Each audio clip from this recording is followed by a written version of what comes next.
1 जनवरी 2020 को देश में पहली बार सीडीएस की नियुक्ति हुई और देश के पहले चीफ ऑफ डिफेंस स्टाफ बने जनरल बिपिन रावत। इससे पहले जनरल बिपिन रावत 27वें थल सेना अध्यक्ष थे और 2016 में वो आर्मी चीफ बने। आइए आज जानते हैं देश के पहले chief of defence staff general Bipin Rawat के बारे में।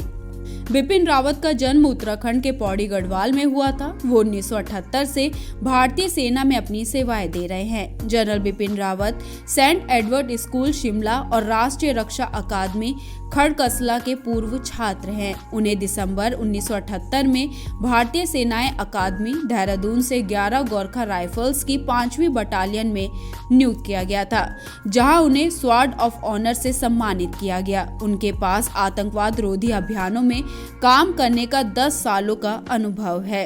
इतना ही नहीं, जनरल बिपिन रावत को उच्च ऊंचाई वाले युद्ध क्षेत्र और आतंकवाद रोधी अभियानों में कमान संभालने का भी अनुभव है। उन्होंने पूर्वी क्षेत्र में एक इन्फेंट्री बटालियन की कमान संभाली है, एक राष्ट्रीय राइफल सेक्टर और कश्मीर घाटी में एक इन्फेंट्री डिवीजन की भी कमान संभाली है।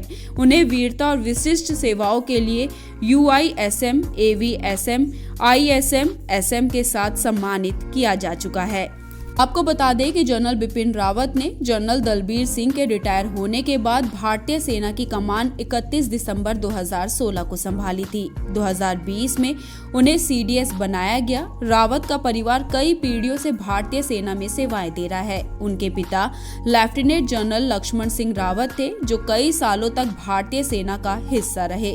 General Bipin Rawat Indian military academy और डिफेंस सर्विसेज स्टाफ कॉलेज में भी पढ़ चुके हैं। इन्होंने मद्रास यूनिवर्सिटी से डिफेंस सर्विसेज में MPhil की है।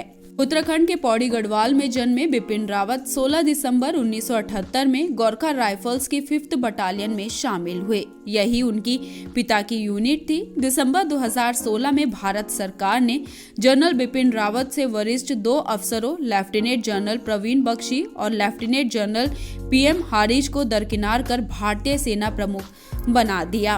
इतना ही नहीं, जनरल बिपिन रावत गोरखा ब्रिगेडियर से निकलने वाले 5वें अफसर हैं जो भारतीय सेना प्रमुख बने। 1987 में चीन से छोटे युद्ध के समय जनरल बिपिन रावत की बटालियन चीनी सेना के सामने खड़ी थी।